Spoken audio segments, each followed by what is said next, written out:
Chris Eubank Jr., Conor Benn delivered an absolute classic last night. That was a great fight, man. It was a war. It had everything in it. Drama, suspense, everything. Entertainment, you name it. That fight had everything. The whole event was great. I loved it. Do you know what I mean? The only thing we didn't really get was the knockout. I don't remember a knockout in that card last night. Do you know what I mean? There was no knockouts. All the fights went to a decision. However, the main event delivered and more. Do you know what I mean? It was great. It was such a fun watch. I want to keep it real, man. I want to keep it real. Let's just talk about the fight. Let's get straight into the fight. My real honest opinion on the fight, yeah. Listen, I believe Eubank won. Do you know what I mean? The right man won. I've seen some comments online, people actually saying that Conor Benn won. Nah, I don't think so. I don't think so.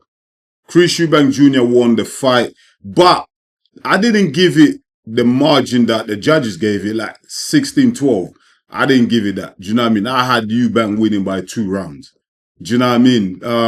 It's not the fight that I was expecting. To be real with you, I didn't predict a closer fight than what we witnessed last night. Do you know what I mean? Now, for me, I looked at Eubank Jr. as having the more experience, who's fought a high caliber of opponents. I thought, you know what? The first 4 to 5 rounds, Conor Benn is going to come out strong. Do you know what I mean? He's the younger, probably the fittest guy, do you know what I mean, out of the two, and he came out swinging, do you know what I mean? And in the 3rd round, he caught Junior with the right hands, do you know what I mean? He was catching Junior, he even wobbled Junior. I think in the 3rd or 4th round, he wobbled him, do you know what I mean? That's because Eubank Jr. was keeping his left hand low, man. He had that left hand way too low for my liking, do you know what I mean? And he was getting caught with it, do you know what I mean? And he was throwing that lazy jab out there, and he was getting caught with it. Do you know what I mean? So the first part of the fight went exactly the way I thought it would go. Do you know what I mean? Because I thought like Eubank is going to just take his time, bide his time, figure him out, start landing his jabs, start landing the uppercuts. And then the second part of the fight, I'm looking at the 8th, 9th round. I thought, you know what? That's when Eubank Jr. will catch Conor Benn and potentially knock him out or TKO. I thought he was going to stop him by the 8th or 9th. You know, I was wrong. I was wrong on my prediction because the fight went all the way. But what surprised me was the second part of the fight, it became a war of attrition. Do you know what I mean? It just became a war of attrition. Like it was basically just survival of the fittest out there, man. Let's just grind this out. Now, I don't know if Eubank Jr. got forced into that fight by Conor Benn or he just thought, you know what? F it. F it, man. I don't have the legs. I'm 35, 36 years old. You know, I'm just going to go for this. I'm just going to slag it out with this blown up welterweight because that's what Conor Benn is a blown up welterweight. Do you know what I mean? And these two just went to war, man. That was brutal. And I'm hearing that Eubank Jr. is in hospital, suffered a broken jaw. Yeah. You know, I can see how he suffered a broken jaw because there was no defense in the second round, in the second part of that fight. Both guys were just swinging it out, man. And you know what? They were both hurting each other. Conor was tagging Eubank Jr. with some right hands, man. Eubank Jr. looked like his legs were just not under him. Do you know what I mean? He was on wonky legs, man. Wobbly legs, whatever you want to call it. He was on wobbly legs. Do you know what I mean? But he was giving it back, though. He was in there. He was surviving. He was fighting. Like, it was crazy. He had everything. It was just fantastic. I was just glued to the TV. I was like, oh, my God. What is going on here? At any minute, either of the guys can drop. Do you know what I mean? It got to that point where if one of them could just keep calm, take a step back and set off their shots, they could have knocked each other out.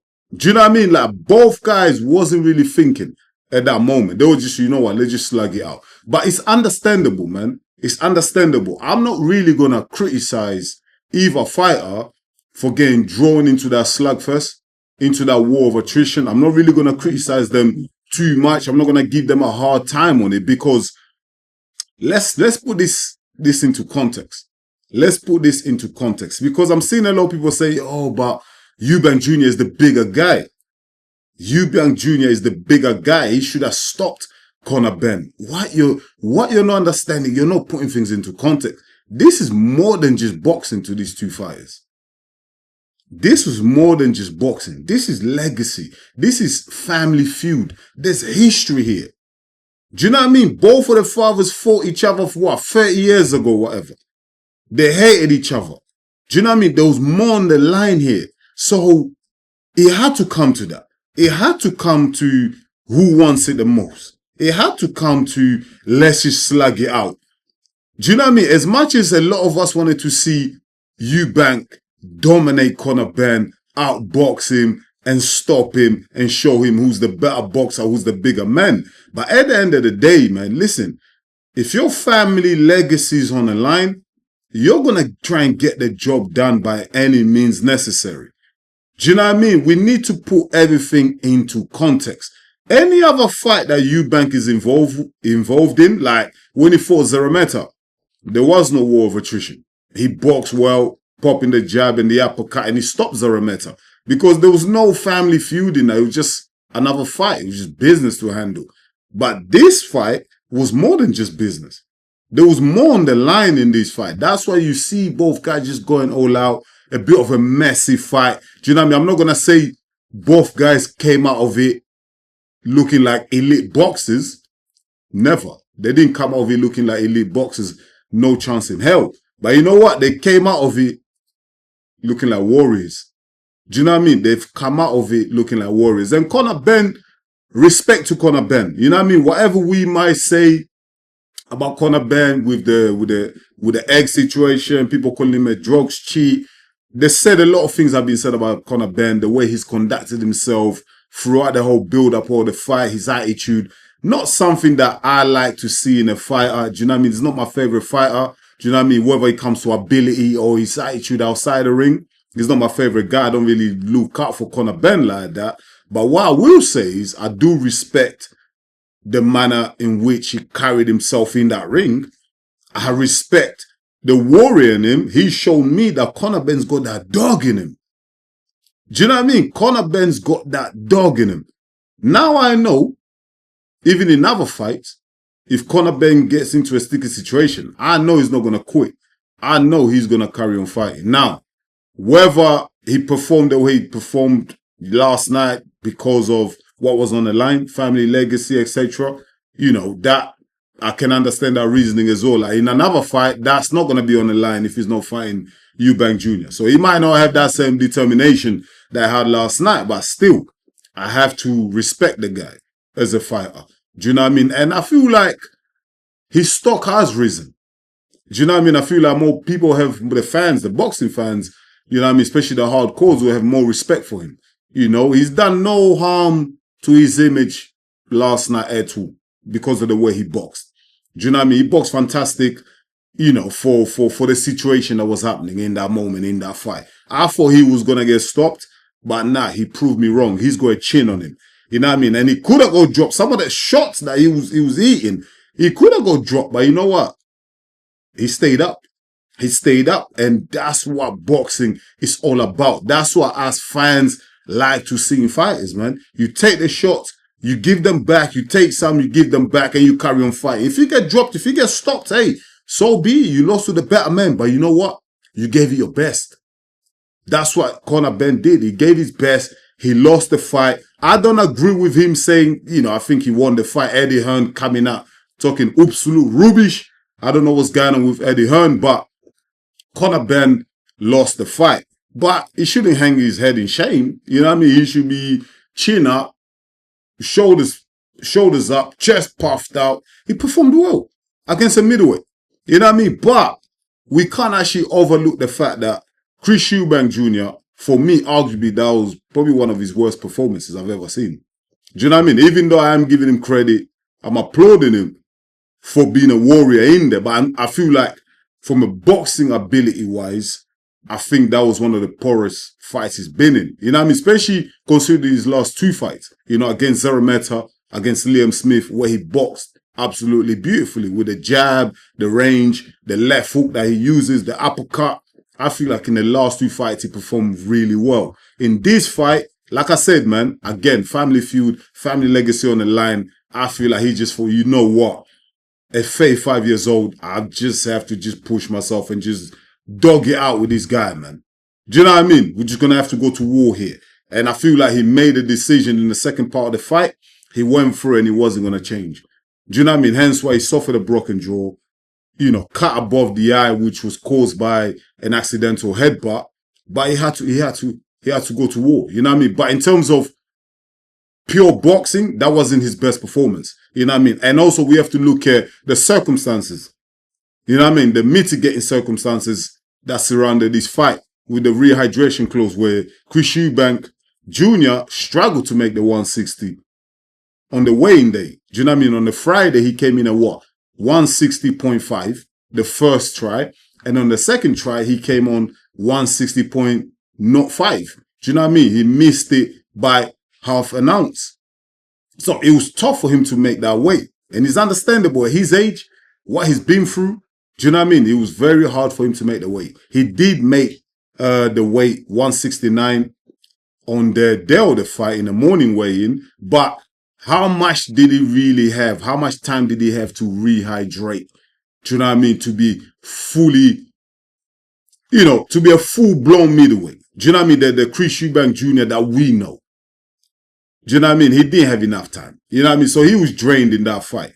He was drained. He didn't have all his abilities. He didn't show all his potential in that fight. Do you know what I mean? I believe that a Chris Eubank Jr. with no rehydration clause, yeah, where he can just eat, do you know what I mean, coming fully healthy into that fight, I feel like he knocks out Conor Benn. Do you know what I mean? He knocks out Conor Benn. We can't just like throw that notion away that the rehydration clause and the weight cut didn't have an impact on Chris Eubank Jr.'s performance last night. It did. Let's be real. It did. He focused more on cutting weight than he probably did at boxing. Do you know what I mean? Because he had to get that down to that weight for the fight to happen. You know, or otherwise he was going to get fined millions. Like we saw, he got fined $500,000, £375,000. That's a lot of money, man. Even though he made 10 million, that's still a lot of money. So we can't just overlook the mitigating factors surrounding the fight, do you know what I mean, which actually impacted Eubank Jr.'s performance last night. But he got the job done. Do you know what I mean? He got the job done. He was getting his jab popping and everything like that early on. Do you know what I mean? And the second part of the fight, it just became a war of attrition. That's exactly what happened in that fight. But overall, the winner was Chris Eubank Jr.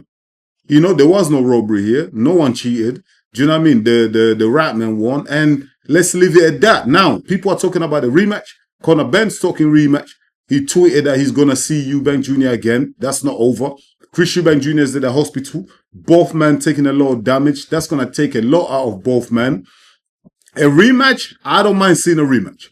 That fight, 64,000 people turned up at the Tottenham Hotspurs Stadium. I'm actually interested to see what the pay-per-view numbers are going to be like. I bought the pay-per-view. It was worth every penny. Worth every penny. I want to see the overall picture, the overall numbers of that pay-per-view. I reckon it's going to do about 300 to 400,000 by the time the smoke clears. The rematch is going to be even bigger. It has to be at Wembley. Both men have sold us that fight. It's going to be at Wembley. It's going to break records. It's going to do 86,000. And the pay-per-views, I reckon they do 800,000. Easy. Do you know what I mean? Because now we're all glued in. We're all interested in that fight. We saw a classic. Do you know what I mean? Legendary moments from Chris Eubank Sr. appearing from that lift. Wow. That moment is going to go down in British boxing history, man. It's one of the greatest moments. Trust me. You know what I mean? I'm in my mid-30s now. And I'm telling you, when I'm in my 50s and 60s, I'm going to be telling my grandkids, wow, I witnessed that fight live on TV. I saw that moment. Classic. Do you know what I mean? Classic. You listen, man. You cannot, money can't buy those moments, man. it was worth it. Absolutely worth it. And the rematch will be absolutely crazy. Do you know what I mean? It's going to be absolutely crazy. But I would like to see the rematch at £160 with no rehydration clause. Do you know what I mean? I don't want no rehydration clause in there. Do you know what I mean? I don't want to see no. I want to see a fully fit, healthy Christopher Eubank in that ring against Conor Benn. Eubank Jr. won, so he gets to determine the terms of that second fight. If the rematch does happen next, Eubank Jr. should dictate the negotiations for that rematch. And he should get things his way because he had to give up a lot to make this first fight happen. So it's only fair. It's only fair, yeah. And I know that word fair in boxing, most of the time it doesn't exist. But for this, just for once, Eubank Jr. deserves to fight at a healthier weight. 160, no rehydration clauses, nothing. Do you know what I mean? Let them slug it out. Let's see the true potential of Eubank Jr. in a rematch fight. You know, I really hope we see that. I really hope we see that. Let me know, guys, what you thought of the fight. For me, instant classic. Do you know what I mean? We're going to be talking about these fights for years to come. But let me know what you think on the performance from both fighters, from Christopher Eubank Jr. and Conor Benn. Do you know what I mean? Who do you thought won? Some people are saying that Conor Benn won, man. For me, Eubank won that fight. Clear winner by 2 rounds. You know what I mean? I'm not going 4 rounds. I'm going 2 rounds. But let me know your thoughts in the comments. I'll really appreciate that. Once again, thank you so much for watching EMGM Sports. I'm your boy Enzo. Please don't forget to smash the like button. And if you're new to the channel, go ahead and subscribe because that's the only way you're going to help the channel to grow. I'll be back real soon with another one. Until then, stay blessed, my people. Peace.